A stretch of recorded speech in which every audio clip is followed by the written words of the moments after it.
extremely honored that we have with us our keynote speaker.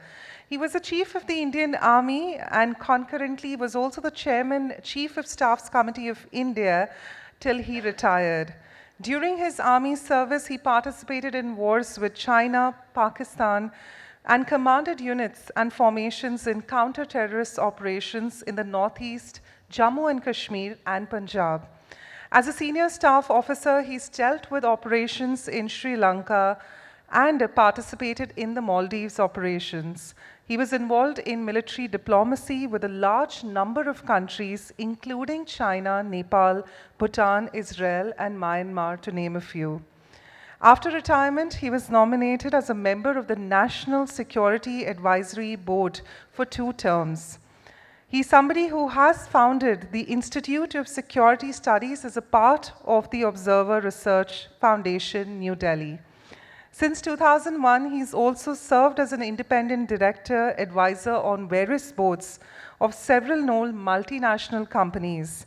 And ladies and gentlemen, it's truly an honor that he was also awarded for the Ati Vishisht Seva Medal and the Param Vishisht Seva Medal for his distinguished military services. Of course, he's also authored 2 key books, Kargil, From Surprise to Victory, and India's Military Conflicts and Diplomacy, an Inside View of Decision-Making. It's truly an honor to know him, but we would also request your kind attention as we cue in a little bit of our homage to his introduction.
Ladies and gentlemen, please give a standing ovation as we welcome with us our keynote speaker, retired General Ved Prakash Malik, former Chief of Army Staff, for his keynote address.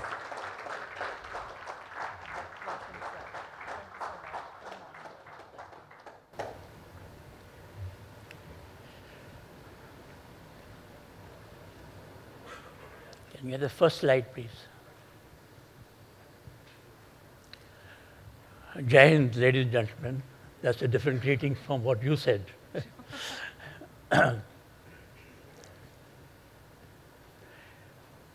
You know, when I joined the army long ago, and even much thereafter, technological education was not considered part of leadership. And it is much later that we included technology awareness as part of leadership. And I'll tell you how it started. During Kargil war, we had a enemy location like into a cave kind of a thing, facing us. And they would fire or observed fire from there and bring it on us. And our artillery was not able to engage that. Why? Because artillery, as you know, the shell has a trajectory, and in mountain, quite often it falls either on the plus side or on the minus side, and anything on a slope, it's very difficult to engage that. So we were in a fix what to do about it, and then one EME officer, he came to us, and he says, "Sir, we can engage that with direct fire, and Bofors are capable of engaging the enemy with the Bofors. But in the mountains, he required a platform from where we could shoot direct. So we said, we'll create that platform for you. So what he and his colleague did, they split the Bofors into 3 parts. And mind you, it's not an easy thing, because Bofors, we took it by helicopter, put it at that platform, and he refixed that. And then we were able to shoot direct into that cave. Not only that cave, I think that mountain part, complete thing was totally destroyed. So that taught me that technology is most important for leadership. And unless you have that kind of combination of leadership and technology, it will be very difficult for us to. And today, of course, we are talking about AI, and it's not only the corporate world, but also the armed forces. They are into it. And in a very big way, I would say that. Today, nothing really is, and corporate also, I know in one of the next strategic sessions that my company is going to discuss, this is one of the topics that we are going to discuss. So that is an important issue. And as far as decision making is concerned, I can tell you, AI or any other kind of technology, decision making remains with you, with us. So please don't forget that.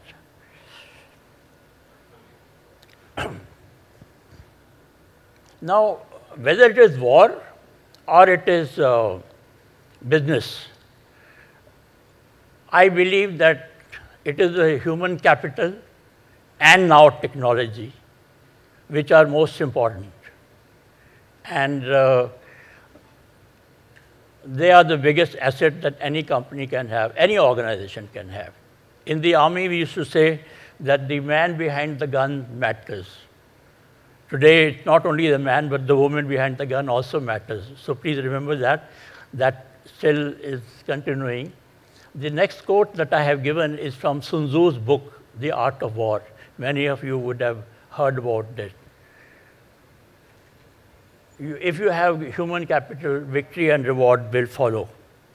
And the most important in the human capital, I believe today, is the leadership which makes use of latest technology in the right way, not the wrong way. Now, when it comes to leadership, I have 5 simple takes on that.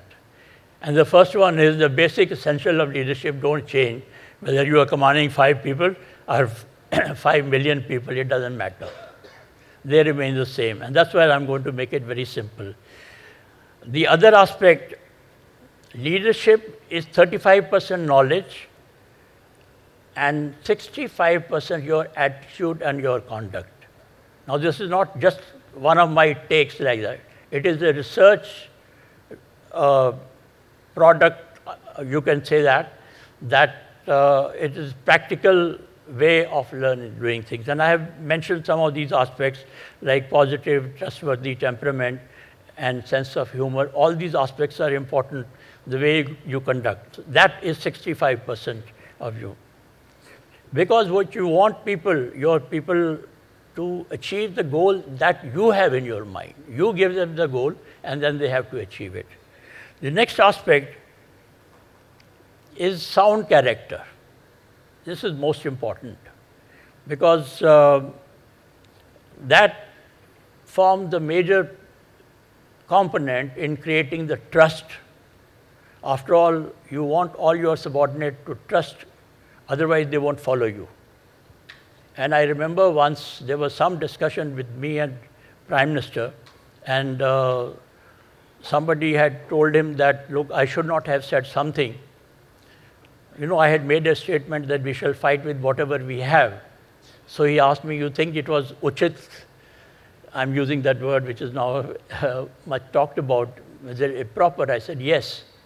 I told him point blank, I said, yes. Because if I don't speak the truth, then people who are following me, they will not follow me. I can't indulge in double speak. So I made it very clear that as far as trust and bonding is concerned, that aspect will continue, that you speak the truth and it is for your organization. Leadership stands for hope, change. I mean, all of you know that. And there is a symbiotic relationship. The challenges produce leaders. Leaders never refuse challenges. So that aspect must be remembered. The faith that people have in you. And lastly, but I think again it's very important, that leaders are not born. I don't believe in that. Leaders are a result of self-belief, hard work, the opportunity that they get in their life. Some people are luckier than the others. And after that, making use of your experience. That is also important. Now, in the armed forces, we can divide our leadership into, the nuances keep on changing as you grow higher and higher in the hierarchy. And there are certain emphases that we lay at the junior level, then the middle level, and then at the senior level, and that is what I have described here. And I'm sure even in the problem in the corporate sector is that you start thinking of leadership only when somebody becomes vice president or something. But I think you have to start building leadership qualities in your people as soon as they join you. So that is very important today, and that's what I keep telling. Now, when even I joined as a second lieutenant in the army, I mean, I was expected to command a certain number of people. So leadership starts from there only, and you are taught leadership with it. Middle level, you can see the kind of quality that we try and inculcate in our leaders. And senior level, you have to have a vision, you have to have intuition, you have to anticipate changes, because changes, and these days changes are taking place faster than ever, I would say. Collaboration is important. No decision making can be in a silo. You have to consult a lot of people around you. And of course, calmness, resilience, and moral courage, I have already mentioned to you. You have to have that. Now, there are certain aspects of, I would say, human capital, credibility, or I would say leadership traits. I have only selected 4 or 5 of them. Discipline is important. And discipline also means doing things in a very sequential way, functioning systematically, and more importantly, ensuring compliances. Particularly, I would say, whether it is financial or it is pharmaceutical today, these compliances become extremely important, and they have to be. There is no doubt about it. You can't miss on that. Team work and camaraderie. Let me tell you that in any war, more people die or get killed because they want to save others. That is camaraderie. For us, camaraderie is extremely important, and that's important. The other thing, how you build camaraderie, which again, I would say the corporate sector is not yet adequately involved in that, is that camaraderie is not just between the men and women who are working in the office. It should extend to the families. We do that in the armed forces. And it is very, very helpful, I would say. So this is another aspect. You have to find time to get the families also, the spouses, to join you once, twice, or thrice a year, whatever you can. Even the kids sometimes. That also helps in building camaraderie. Diversity, fairness, empathy, there is absolutely no doubt about it. Armed forces particularly, you see, now there is so much of diversity. We don't bother about communal aspects and all. We believe in all religions. We work together like that. And similarly, now that the women have joined, so that aspect is also continuing. An officer is an officer. Whether he is a woman or a man, the men have to respect that person. And it is helping us in taking decisions, I would say that. A lot of women are doing very well these days.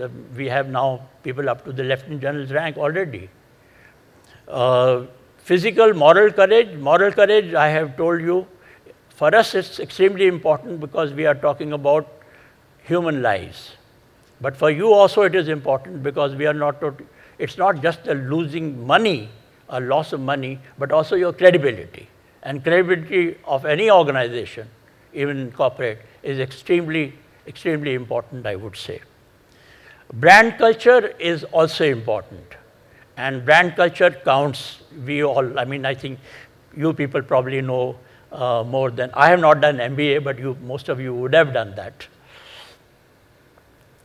We have, as far as the armed forces are concerned, that we have to remain the most trusted organization in the country, and we are happy to do that.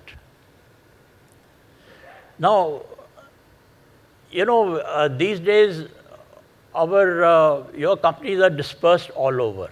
And in fact, every company wants to cover every geographical area in our country. And when that decision making is where you require whatever corner of the country that you want to, there are 4 aspects, I would call them strategic aspects, that you must ensure. The first is, of course, you must know the geography of that area, whether it is a bank or it is any other financial institutions or your branch dealing with pharmaceuticals and all. Geography of that area, you must know about it. Second is the population, and along with that geography is population. Second is the social customs, extremely important. Our social customs in the Northeast may be quite different to what we practice in Kerala. So you have to know that, that is extremely important. Politics and governance, you know, Dhirubhai Ambani used to say, he don't shake hand with the politician, but do namaste with that, and don't miss out on that. I mean, that is one of his quotes that I remember. Economic situation, obviously, you know, you have to keep an eye on that, and use of technology and innovation wherever it is possible. These are certain aspects which are essential for you to become a leader and take strategic level decisions of that particular region. And that's why I thought I must mention this to you. I have always believed that implementation is more important than planning.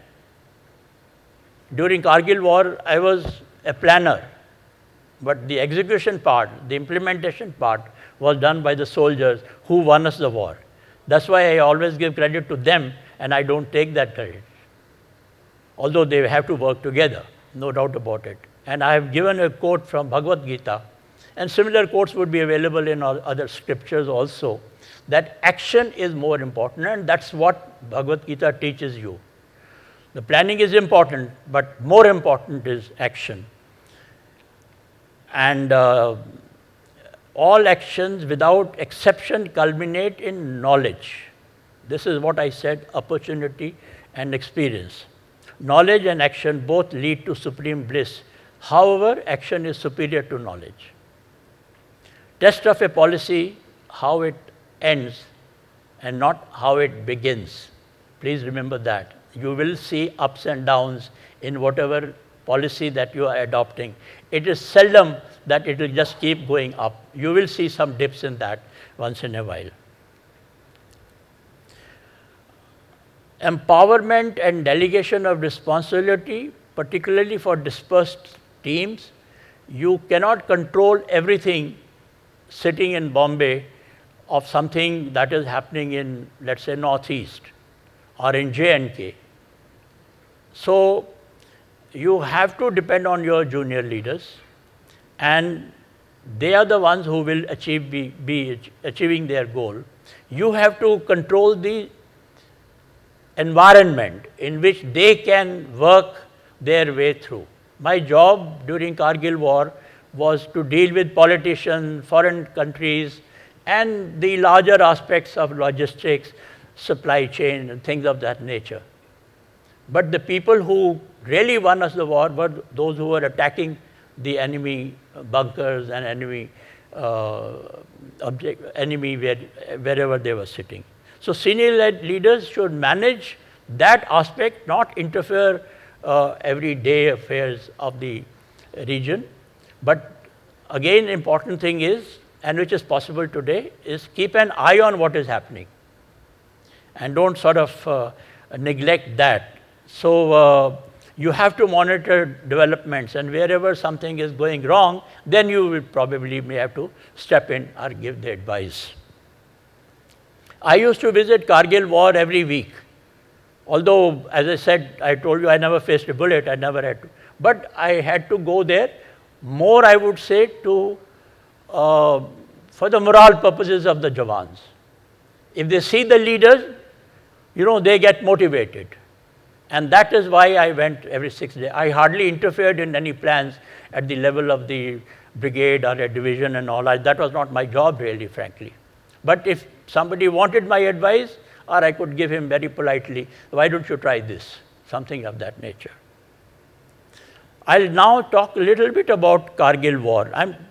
My lecture, I have given certain aspects of leadership, and now I will switch on to what I experienced during Kargil war, or what has now been experienced during Operation Sindoor also.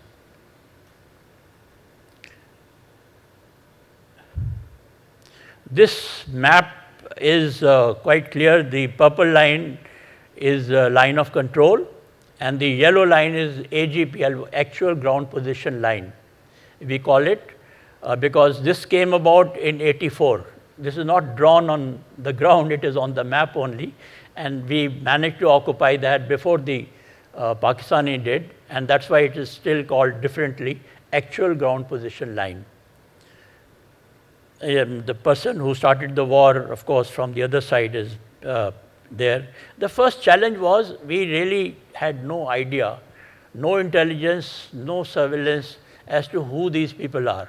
The intelligence was that these people are jihadis, and we had been facing Pakistani jihadis for a very long time in J&K. So somebody said, okay, these are the people who are now extending their area of operation. That is what the intelligence IB and RAW kept telling us about it. And in any case, those people who came into our territory, they were all wearing black salwar kameez, which is the dress generally worn by they were not wearing uniform. I have to tell you that. So the first challenge was who they were. We did not know. I'm now giving you a certain photographs, actual photographs of those areas where we fought Kargil war. These are actual photographs of that period. These are Siachen area. You see the kind of crevices suddenly turn up, particularly during the month of May, June. And you have to be prepared for these crevices whenever. So when you do the patrolling, you have to be prepared for all that.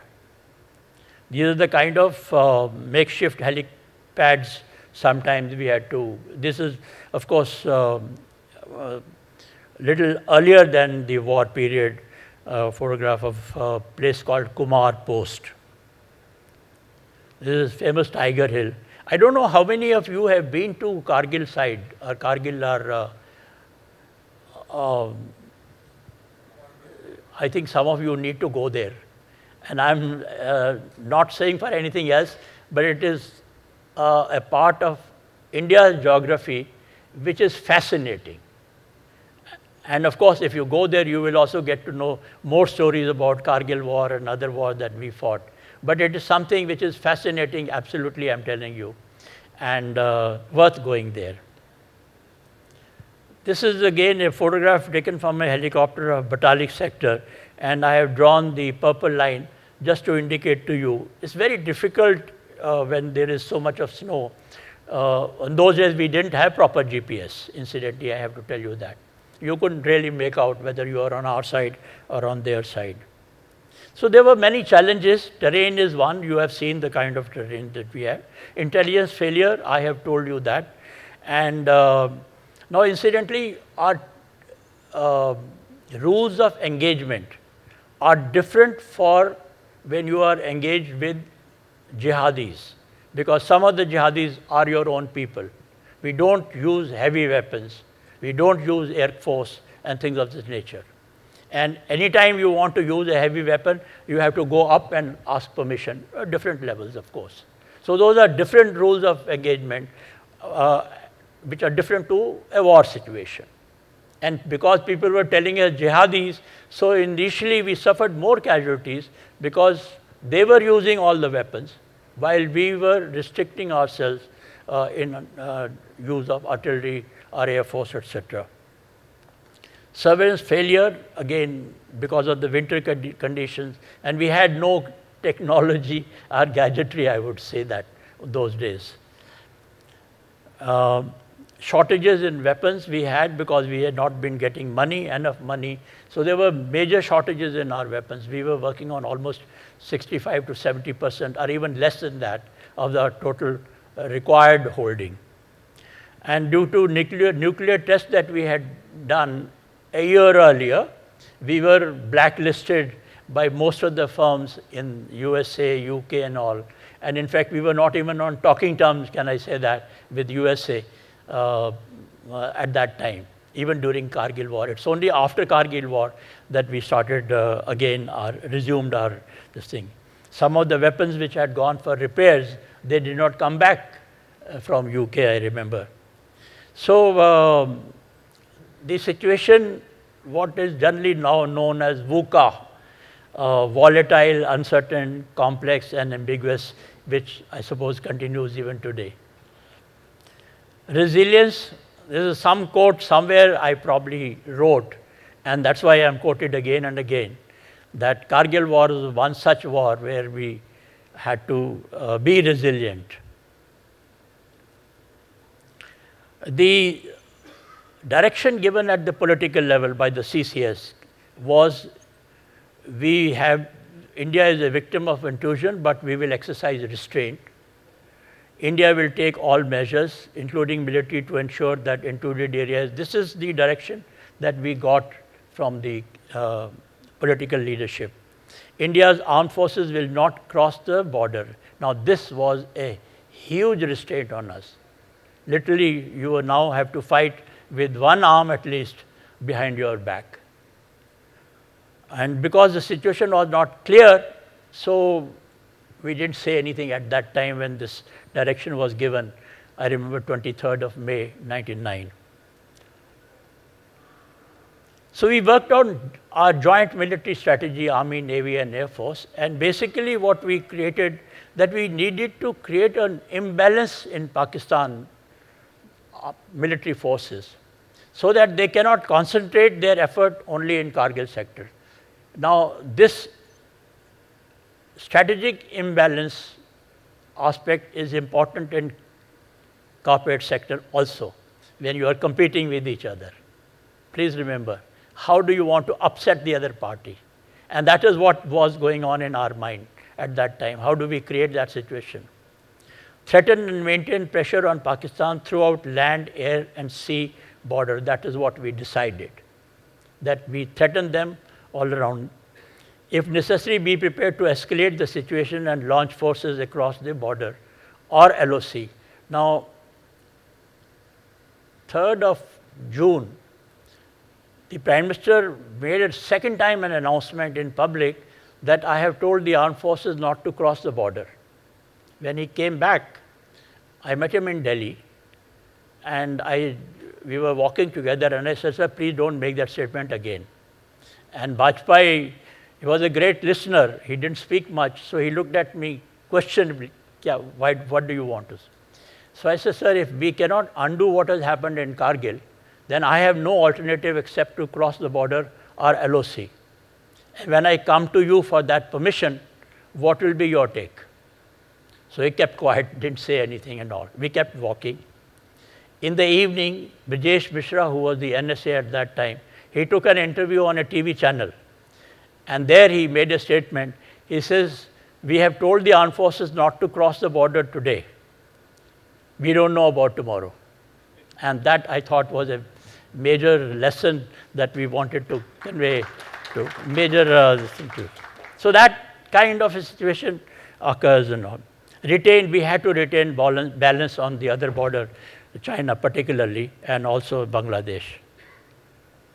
Now, this is graphically I am indicating to you, this is what they started, this was our immediate reaction, and then part of our strategy, a larger strategy, military strategy, was this. We positioned our forces all along the western border, Air Force, Navy, and Navy, part of its eastern fleet from Bay of Bengal was shifted to Arabian Sea. Air Force, of course, occupied all the bases there and were ready, and Army, many of the formations which were on the eastern and northern side, we were able to shift them on the border. And that gave a message to the Pakistan side. And that is what made Nawaz Sharif run first to China, and then he went to USA and asked for a meeting with President Clinton on 4th of July, which is the American Independence Day. Literally begged him to have that meeting. And there he agreed with President Clinton that they will withdraw from wherever they have come. Although we did not accept that immediately, 4th of July, but he gave an assurance to the Americans that they want to withdraw and please tell them. So that is how subsequently, not on that day, but round about 11th or 12th of July, the ceasefire came into effect. Mind you, at the Pakistanis are Pakistanis. Even after promising and doing everything, there were 2-3 posts which they did not vacate. And I would not say anything to the cabinet. I said, sir, as far as we are concerned, war is going on. And the politicians were now preparing for elections. Election dates had been announced. So he asked me, why are you not giving us the go-ahead for that? I said, because there are 3 posts. So then Prime Minister asked me, what do you want to do? I said, we have to attack them, otherwise these people will not vacate that. So he said, okay, go ahead. So I remember the last attacks that we put in were 23rd of July. And then on 26th of July, we made a public statement that we've done our job that was given to us. This is, you have to make yourself very clear to your people that what is in your mind, and you have to convey it the best way. I mean, this was a strong statement I made when I was addressing the Jawans in that area when I went to.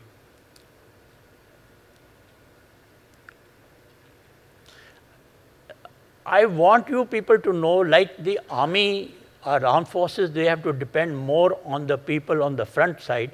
Similarly, you in the corporate, you have to depend more on your people, the sales people who are on the front line. Never ever neglect them. And you have to show your face to them. And that, as I said earlier, they are the people who win the wars for you. And connect and share ideas with your team and clients in the field. A visit to the ground, they say in the army, a visit to the ground is equal to 1,000 on the map. So once in a while you must go and visit those areas also, notwithstanding the kind of communication that we have sitting in Europe. Motivation is also very important. Don't ever neglect it. As a leader, you have to keep motivating your people, whatever be the level. The higher you go, you may not be able to communicate very much, but even your face will motivate them being there. And of course, I mean, as a senior person, when I went and spoke to the troops, I couldn't say very much, except for kaisa haal hai, khana pina theek hai, chithi ab ghar se aati hai, things of this nature. But that is also enough to motivate. Nobody ever said, sir, it can't be done. Ever. And sir, don't worry. In fact, the reply used to be, sir, don't worry, hum log karenge usko. So motivation becomes very important. Anyway, that is how we won that Kargil war. And now, and again, human capital is important. A little bit about this I will again speak at the end. But let me go to Operation Sindoor now. After Kargil war, for quite some time, there was quiet on the border. There was nothing, and these Pakistanis were also. But then again, they started the same strategy which they had been, the 1,000 cuts strategy, as we call it. And in 2014, 18 September, they attacked Uri military camp. We lost a lot of people. But then, this time, there was a change of our strategy, political side. And we hit back, and we had those cross-border surgical strikes, if you remember. That was the first time that we undertook that. And then again in February 2090, that Pulwama ambush, they had attacked one of the CRPF bus carrying so many soldiers. And 12 days later, Air Force carried out the strikes on Balakot area. That is also very well known to all of you. That was deep inside Pakistan. And that was the first time the Air Force went that deep into Pakistan territory. But then again, after some time, there were a few minor terror incidents, but then the major incident took place in April 25. That was the Baisaran Valley, Pahalgam. You know what happened there. I mean, just why did they did that? Because why did they do that? Because they wanted to again disturb peace. You know, the quieter is a situation in J&K, more agitated they become, and that is what happens after some time. They do something silly now. Pakistan's internal dynamics are also now becoming more and more important, because you know the kind of political situation today.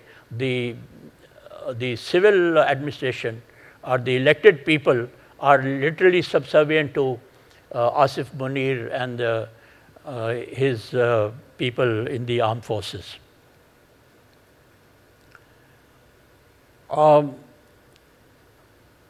So India adopted this time a stronger, I would call it, stronger deterrent strategy. And this time it was the whole of the nation. It was not only armed forces which were asked to carry out certain strikes on the other side. Initial order was only terrorist camps on that side. But then along with that, they also adopted this holding the Indus Water Treaty into abeyance first time.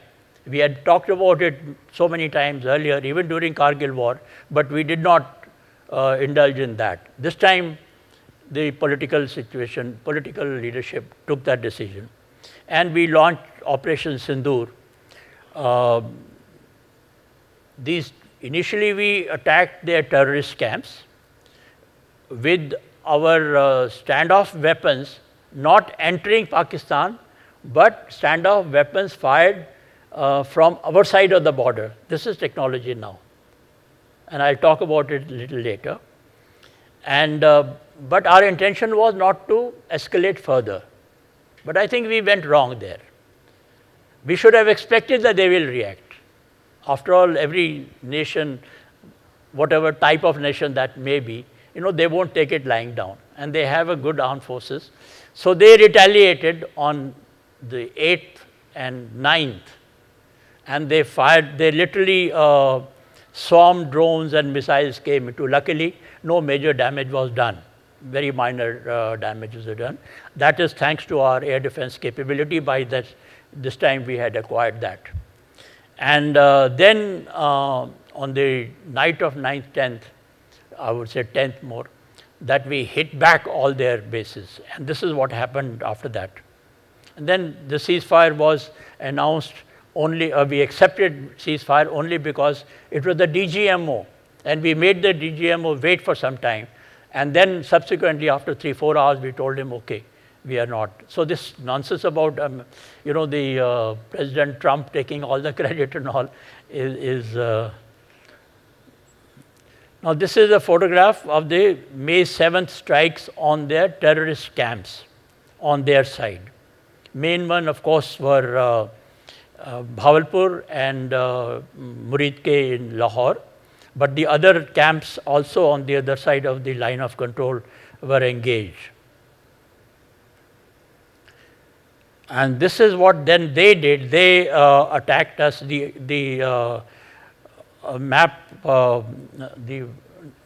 the upper map, that they tried to hit some of our bases all along the western border with their missiles and their drones.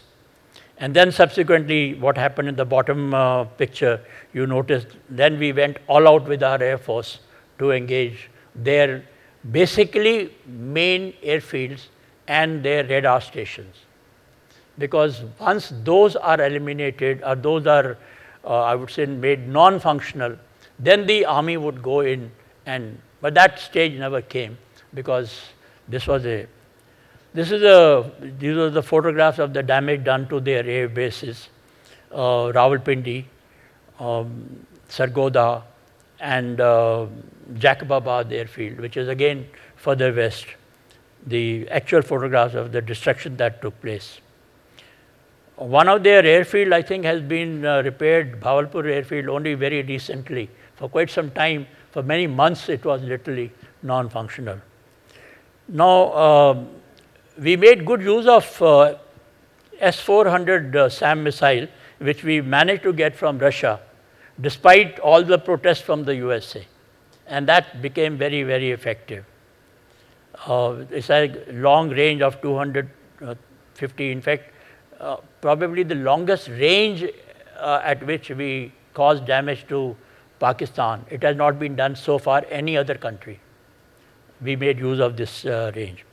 The ships from our side, they were prepared to attack Karachi, and the one on the right side, literally the last day's conversation between the DGMOs was, please tell your ships not to hit Karachi. Literally, that we know that they are prepared, but please tell them to hold that. That was one of the messages conveyed to us by Pakistani DGMO. That is how we know that the Chinese were also playing their part in that. At the bottom is the other, some of the parts of the missiles and drones that we were destroyed on our side. BrahMos is probably the finest defense weapons that we have got today. And it's a cruise missile, the fastest in the world. Many Western countries are now thinking of buying that. Can you imagine that? So that is, the speed is 2.8 Mach, and it becomes difficult for people to track it. Similarly, Akash missiles, which took almost about 20 years to develop by the DRDO, is now become very effective.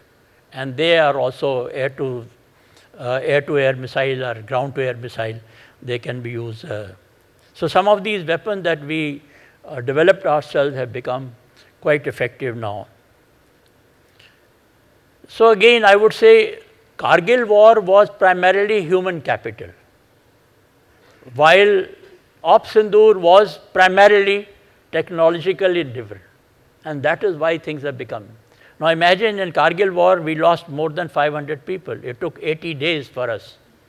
And this one, we lost just about, I think, 12 people, soldiers, and more civilians, in fact, I would say, in Sindoor. And we finished it in 88 hours. So the kind of weapon system that we use, these are technologically advanced weapon systems, which are now with us and they can be used. Strikes carried out from Indian soil, I have told you, these are all standoff weapons. These are, the target is given and it is home. The missile is capable of homing onto that, the kind of technology we use. This, of course, requires a lot of satellite imagery, satellite communications. So technology today is really playing a very, very major hand today in every aspect, not only in our weapon system, but also training our people. Today, what our recruit used to take about 36 weeks, sometime earlier 54, then became 36. Today, we are able to train them in 24 weeks. Similarly, all the courses that we have got, now that we are making use of technology and other devices, so people are now becoming more and more efficient. Similarly, in decision making, I always say that technology is a great facilitator, it's not a decision maker, but it helps you to take the decision. Our casualties, I mentioned 12, no, these are 8 soldiers and 21 civilians during Sindoor.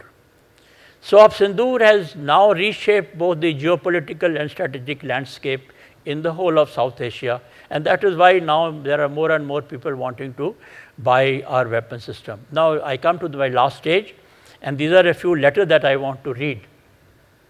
of Kargil war. 19th June, a person writes to his father. Some of you are from Hyderabad, and this is a boy from Hyderabad who wrote this letter. And he writes to his father, he says, hope this letter finds you in the best of health and spirits. Thanks for your letter, and card dated 14th June 1909. The father had sent him a good wishes card. That's what he's talking about. I'm not going to read out the whole letter, but he says our unit now has to live up to the higher expectations of the army, regiment, as well as the media. You know what, even the chief sent a letter of congratulations to the unit. After they had captured Tolo Ring, I wrote a personal letter to the commanding officer to convey my shabash to all the ranks. It was indeed an honor for our unit to have been given such a task. Hard work and sound ethos does have its merits, don't you think?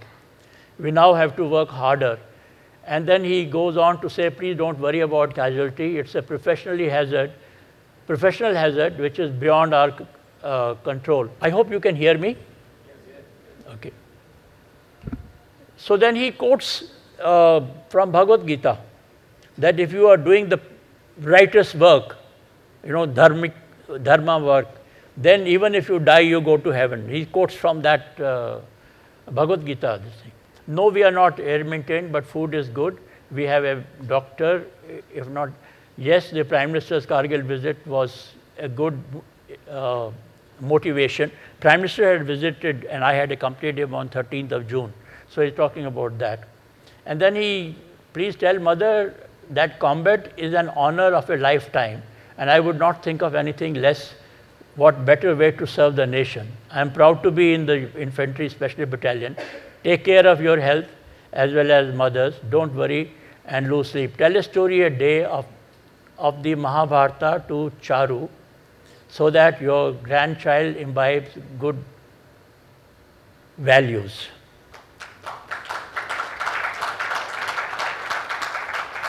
This shows the spirit amongst the young officers.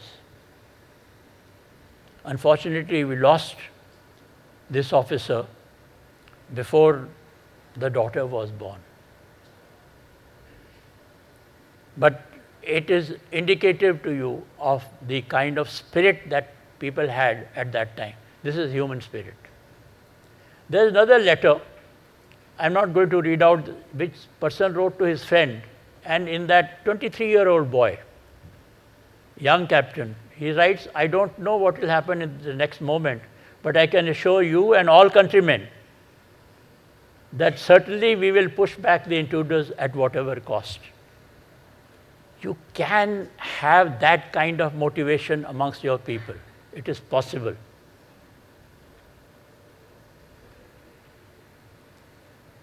A young soldier, now during war, as I told you, our families are also part of our motivational spirit, if you can call it. The families decided to send sweets to the soldiers serving on the border. We have this organization called Army Wives Welfare Association, headed by, ex officio headed by the chief's wife. So my wife was the one who was leading that at that time. So they decided to send sweets, and this is a response from a soldier who doesn't know from where it has come. So he just writes, my dear Ava. He doesn't know. आपके प्रिय साथियों, सैनिक भाइयों की तरफ से नमस्कार। हम भारत माता की चुंबी पर राज़ी खुशी से रहते हुए ईश्वर से आपके खुश रहने की कामनाएं करते हैं। हम यहाँ पर देश की रक्षा कर रहे हैं। हमें आपकी भेजी हुई आवा की मिठाई मिली। हमने और हमारे सैनिक भाइयों ने आवा की मिठाई खाई। मिठाई खाते हुए हमें काफ़ी जोश आता है कि आप इसी प्रकार मिठाई भेजते रहें तो हम लाहौर तो क्या इस्लामाबाद भी पहुँच जाएंगे। आप लोग निर्भय होकर रहो, हम आपके अपने देश की रक्षा करेंगे। जब तक हम लाइन ऑफ कंट्रोल क्रॉस नहीं करते तब तक हम चैन की सांस नहीं ले पाएंगे। हम उनको ऐसी सिखलाई देंगे कि उनको सपने में भी याद आएगा कि इंडिया और इंडियन आर्मी क्या चीज़ है। भाइयों व बहनों, तुम खुश रहो, हमारी तरफ से तुम्हें खुश रहने की कामनाएं करते हैं। And then he says, आपको पत्र मिलता है तो पत्र के ऊपर पूरा address देना, because he doesn't know how this letter and the seats have come. And this is a soldier who had, I think, about 5 or 6 years service. We had many letters, you know, which came, I mean, I have so many letters which came from there.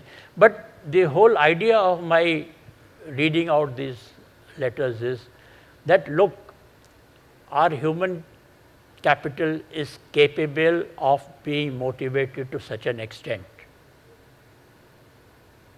It is up to us as leaders to lead them properly.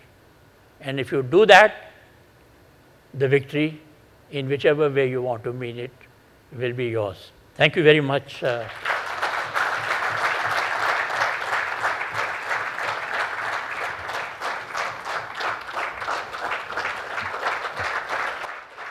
So we'd request you to please stay back with us. Allow me an opportunity to invite Please, Salam. Thank you. Shiladitya Malik to please join in. Now, later, I know your timing problem. We'd just like to take a moment to, of course, pay our respect to him and express our gratitude.